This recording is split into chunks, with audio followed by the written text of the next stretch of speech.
Hello friends, today we will be continuing the same chapter which we have started in our last video, that is Introduction to Artificial Intelligence। और आज इसमें हम definition देखेंगे AI की, history क्या है AI की और क्या क्या applications हैं AI की। So let us start with this। तो फर्स्ट ऑफ ऑल हम इस टर्म को पहले तो सेग्रीगेट करेंगे, आर्टिफिशियल और इंटेलिजेंस इन दोनों के ही मतलब जानते हैं। तो सबसे पहले आता है आपके आर्टिफिशियल। आर्टिफिशियल का मतलब होता है जो कि मैन मेड है, जो किसी ह्यूमन ने बनाया है और वो नेचुरली एग्जिस्ट नहीं कर रहा है। तो इंटेलिजेंस की हमने लास्ट वीडियो में भी बात की थी कि कैसे एक ह्यूमन इंटेलिजेंट बनता है with the help of learning. तो लर्निंग ही ऐसा प्रोसेस है जिससे हम डे बाय डे इंटेलिजेंट होते जाते हैं और अपनी प्रॉब्लम्स को चेज करते हैं।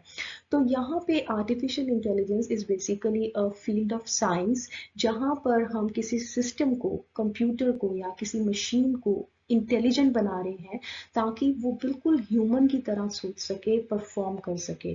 तो ये कैसे पॉसिबल होगा? तो एआई जो मशीन्स हैं बेसिकली वो एक्सपीरियंस से सीखती हैं, कुछ नई इनपुट्स से वो सीखती है, उसको एनकलकेट करती है अपने नॉलेज को और फिर वो ह्यूमन की तरह परफॉर्म करती है किसी भी टास्क को। तो एआई मशीन्स जो हैं हमारी, उनके पास एबिलिटी होती है बिल्कुल ह्यूमन की तरह इनैक्ट करने की। जैसे ह्यूमन ब्रेन काम करता है बिल्कुल उसी की तरह हमारी एआई मशीन्स भी काम करती हैं। तो वो मशीन्स इतनी काबिल होती हैं कि वो डिसीजंस ले सकें, फ्यूचर को प्रिडिक्ट कर सकें, कुछ नया सीख सकें और अपने आप को इम्प्रूव कर सकें। So I hope you are clear with the term artificial intelligence. Now we will check the history of AI. तो it was started back in 1950 जहाँ पे एलन ट्यूरिंग ने एक ट्यूरिंग टेस्ट इंट्रोड्यूस किया जो कि चेक कर पाता था कि कोई मशीन ह्यूमन की तरह सोच पा रही है कि नहीं। देन इन 1956 जॉन मैकार्थी ने सबसे पहले ये नाम दिया AI, that is artificial intelligence. इन्हीं को पायनियर या फादर ऑफ कंप्यूटर भी बोला जाता है। 1961 में आईबीएम ने फर्स्ट इंडस्ट्रियल रोबोट को डिजाइन किया जिसका नाम था यूनिमेट। ये बेसिकली एक हाइड्रोलिक आर्म की तरह थी जो कि रेपिटेटिव टास्क कर पाता था और इसको फर्स्ट टाइम कार मैन्युफैक्चरिंग में यूज किया जहां पर वेल्डिंग प्रोसेसेस हम परफॉर्म कर पा रहे थे इस मशीन की हेल्प से। देन 1997 में अगेन आईबीएम ने ही एक सुपर कंप्यूटर डीप ब्लू को डिजाइन किया जिसने कि वर्ल्ड चैंपियन चेस के गैरी कैस्पोवा को भी डिफीट कर दिया था। In 2002, they launched a successful robotic vacuum cleaner as well, जो कि फर्स्ट कमर्शियल हमारा रोबोट था। उसके बाद 2011 में सीरी लॉन्च किया गया बाय एप्पल जो कि एक स्पीच रिकॉग्निशन टेक्निक को फॉलो करती थी। देन इन 2016 सोफिया लॉन्च की गई बाय हैंसन रोबोटिक्स जो कि एक ह्यूमनॉइड है। देन 2019 में स्पॉट को रिलीज किया गया बाय बॉस्टन डायनामिक्स जो कि हमारे डांसिंग रोबोट्स भी हैं। इसके बाद 2019 में स्मार्ट होम्स को रिलीज किया गया। तो you could see that AI की जो जर्नी है that is so fantastic. I hope you got the idea of history of AI. Now let's check some applications. आप AI को हर जगह पाएंगे, चाहे आपके स्मार्टफोन्स हैं, नेविगेशन आप यूज कर रहे हैं, सिक्योरिटी पर्पस के लिए, स्मार्ट होम्स में, सोशल मीडिया पे अगर आप काम कर रहे हैं, देन बैंकिंग में आप कोई ट्रांजेक्शन्स कर रहे हैं, ई कॉमर्स कुछ आप प्रोडक्ट परचेज कर रहे हैं या ऑटोनोमस व्हीकल्स हो गया, आपके टेस्ला हो गया, वेमो कार्स होगी, तो आप हर एक फील्ड में आज AI को पाएंगे। So now we will discuss all of these applications one by one. So the first one is the smart search. Smart search का मतलब है जैसे आप कभी गूगल के ऊपर कुछ टाइप करते हैं, फायरफॉक्स, बिंग पे कुछ भी आप सर्च करने जाते हैं तो आप देखते हैं कि वो प्रिडिक्शंस करता है। तो आप जब भी कोई लेटर टाइप करते हैं तो इट इज जस्ट प्रिडिक्टिंग। ना this is done by your AI algorithms. तो एआई एल्गोरिदम्स कैसे काम करती हैं इसके ऊपर, वो प्रिडिक्ट करती हैं जो आपने प्रीवियसली कुछ ऐसा सर्च किया हो या आप कुछ की जो भी एक्टिविटीज रही हो। तो जैसे in case of your WhatsApp also, अगर आप उसके ऊपर कुछ कभी टाइप करते हैं तो वो खुद ही प्रिडिक्ट करता है आपके वर्ड्स को। जैसे आपने टी लिखा तो द, देयर, तो इस तरह के वर्ड्स जो आप फ्रीक्वेंटली यूज करते हैं तो वो आपको प्रिडिक्ट करके देता है। तो इसको हम प्रिडिक्टिव सर्च भी बोलते हैं। Next is your product recommendations. आप जब वेबसाइट्स पे जाके ऑनलाइन शॉपिंग करते हैं, अमेजोन पे, फ्लिपकार्ट पे, स्नैपडील पे, तो आप देखते हैं कि आपको बहुत सारी रिकमेंडेशंस दी जाती हैं।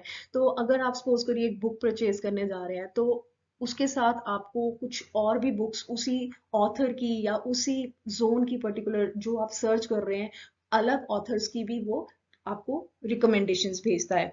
तो this is done how with the help of your AI algorithms. तो जो आपकी हैबिट्स रही हैं पास में, जो आपकी प्रेफरेंसेस थी पास में, तो वो सब चीजों को कंबाइन करता है, क्लब करता है और फिर आपको प्रोडक्ट की रिकमेंडेशंस पास करता है।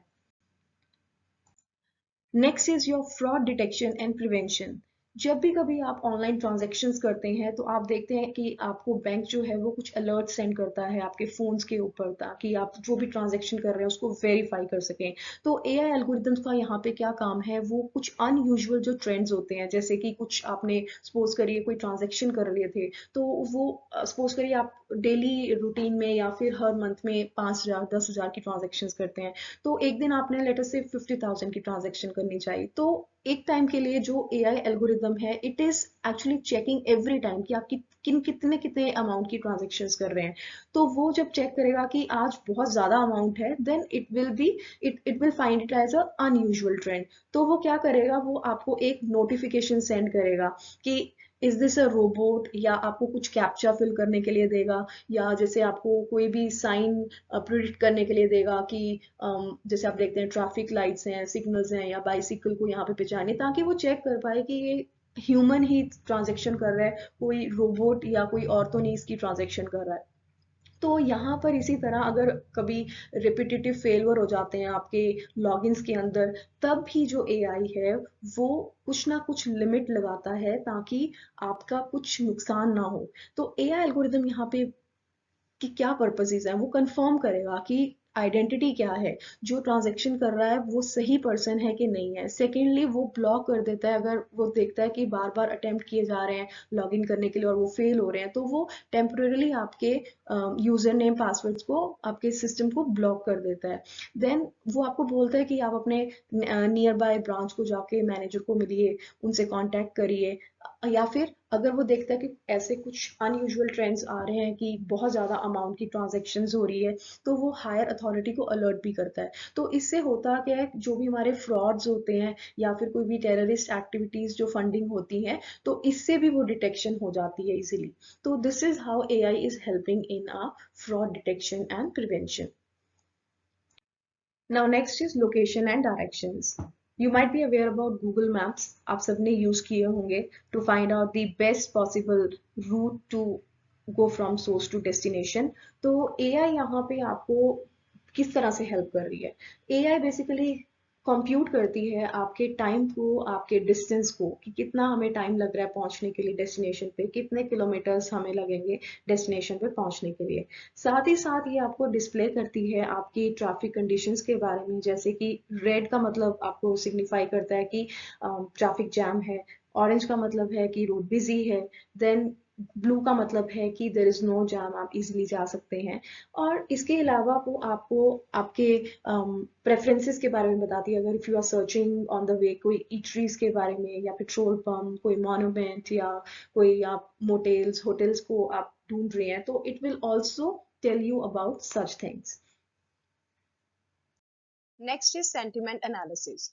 तो जो भी एक्टिविटीज आप ऑनलाइन करते हैं, चाहे आप चैटिंग कर रहे हैं, इमेजेस देखते हैं, वीडियोस वॉच करते हैं, मूवीज वॉच करते हैं, तो हर एक चीज से आपका जो एआई सिस्टम है वो ट्रेन किया जाता है। तो आपकी क्या लाइक्स हैं, डिसलाइक्स हैं, हर चीज के बारे में उसको पता है। फॉर एन एग्जाम्पल अगर हम देखें, जैसे आप कभी अमेजोन पे कोई प्रोडक्ट देखते हैं, तो आप देखेंगे कि 2-3 दिन बाद अगर आप कोई और वेबसाइट विजिट कर रहे हैं तो सेम एडवर्टीजमेंट आपको वहां देखने को मिलती है। तो दिस इज एआई। आप जैसे स्पॉटिफाई या गाना डॉट कॉम पे कोई गाना सुनते हैं, कोई आपका सिंगर बहुत फेवरेट है, तो उसी सिंगर के रिलेटेड अगर कोई गाना नया लॉन्च होता है तो वो आपको नोटिफाई किया जाता है because you like that singer. तो हर एक चीज इस तरह की आपके सेंटिमेंट्स जो हैं, जो आपके इमोशंस हैं, फीलिंग्स हैं, जो वो एआई समझता है। आपको एआई हर टाइम जो भी आप एक्टिविटीज ऑनलाइन कर रहे हैं उन सब चीजों को वो ट्रैक करता है। तो एआई जो है, एल्गोरिथम्स जो हैं, वो आपकी क्लासिफाई करते हैं अपने पोटेंशियल कस्टमर्स को इसी तरह से एडवर्टीजमेंट्स के लिए, मार्केटिंग के लिए। So this is your sentiment analysis. Now next is your object detection. तो हम बायोमेट्रिक की बात करेंगे यहाँ पे बेसिकली, जहाँ पे आप फेस रिकॉग्निशन या फिर फिंगर्स को यूज करते हैं अपने पासवर्ड्स को अनलॉक करने के लिए, अपने फोन्स डिवाइसेस को एक्सेस करने के लिए। सो ये जो चीज है ये आपकी एआई की ही देन है। तो एआई जो है वो आपके स्पेसिफिक ऑब्जेक्ट्स को आइडेंटिफाई करती है, डिटेक्ट करती है आपके इमेजेस के अंदर से, वीडियोस के अंदर से। जैसे हम एग्जांपल लें, आप फेसबुक पे आपने किसी अपने फ्रेंड को टैग किया, तो नेक्स्ट टाइम जब आप उसी फ्रेंड के साथ अपनी पिक्चर लगाएंगे तो वो ऑटोमेटिकली उस पर्सन को वो टैग करेगा। या फिर सेकंड ऑप्शन आप देख सकते हैं, आपके फोन्स के अंदर आपके पास फोन गैलरी है, तो उसके अंदर आपकी फोटोज हैं आपकी फैमिलीज फ्रेंड्स के साथ, तो वो क्लासिफाई कर सकता है, डिटेक्ट कर सकता है हर एक फेस को, और उसकी एक पर्टिकुलर गैलरी बना सकता है उस पर्सन की, जो भी उसकी फोटोज हैं आपके पूरे फोन के अंदर। So this is the power of AI. So AI can detect in the still pictures as well as in moving videos में से किसी को भी डिटेक्ट कर सकता है। अगर आप इसकी एप्लीकेशंस देखेंगे तो वो बहुत ज़्यादा ब्रॉड हो जाएंगे। जैसे कि ऑटोनॉमस व्हीकल्स में ये यूज़ किया जाता है, जैसे वेमो कार है, टेस्ला कार है, जो कि डिटेक्ट कर सकते हैं आपकी रोड्स को, ट्रैफिक लाइट्स को, पर्सन को अगर क्रॉस कर रहा है, किसी भी तरह के ऑब्जेक्ट को। सेकेंडली, जैसे आप डिटेक्ट कर सकते हैं किसी भी क्रिमिनल को भी, उसके फेस को डिटेक्ट किया जा सकता है। तो ऑब्जेक्ट डिटेक्शन जो है उसकी जो रेंज है वो बहुत ज़्यादा वाइड है, इसकी अपनी ही एप्लीकेशंस बहुत ज़्यादा है। तो ये और किस तरह से हेल्प कर सकती है, जैसे हम डिटेक्ट कर सकते हैं कहीं पर आग लगी है किसी फॉरेस्ट के अंदर, या फिर ऐसे कुछ स्टॉर्म्स आ रहे हैं, हेवी स्टॉर्म्स या टाइड्स वेव्स हैं, तो कोई ऑब्जेक्ट जो है वो आपकी तरफ फ्लाई करके आ रहा है, अनयूज्ड या अनवांटेड जो ऑब्जेक्ट है वो फ्लाई कर रहा है, या अंडर वाटर देखा जा रहा है, तो उन सबको वो डिटेक्ट कर सकते हैं। साथ ही साथ आपके बर्ड्स हो गए, एनिमल्स हो गए, जैसे आप देखेंगे आजकल हमारे पास ऐसा डिवाइस या मशीन भी बनी हुई है जहां पर आप सिर्फ उसको अपना एक लीफ दिखाएंगे और वो मशीन पूरा का पूरा उस ट्री के बारे में, उसका सारा एडवांटेजेस डिसएडवांटेजेस सब कुछ आपको वो डिटेक्ट करने के बाद इमेज से ही उसकी सारी की सारी properties classifications display कर देगा। So this is the beauty of object detection and this is the AI application। तो लास्ट में हम इसको कंक्लूड करेंगे, तो आपने बहुत सारी एप्लीकेशंस देखी हैं आज कि स्मार्टफोन में कैसे यूज किया जाता है, नेविगेशन के अंदर, सोशल मीडिया जहाँ पे आप फेसबुक इंस्टाग्राम यूज कर रहे हैं वहाँ पे ऑब्जेक्ट डिटेक्शन कैसे हो रहा है, देन ई कॉमर्स में आप प्रोडक्ट रिकमेंडेशंस आपको भेजी जाती हैं, बैंकिंग एंड फाइनेंसेस में जहाँ पे आप देखते हैं कि किस तरह से फ्रॉड्स को डिटेक्ट किया जाता है, प्रिवेंट किया जाता है, then in autonomous vehicle again the example of your object detection, then security जहाँ पे आप कैमरास का यूज कर रहे हैं। So this was all about your applications. Thank you for watching this video. Do hit the like button and subscribe the channel. Bye.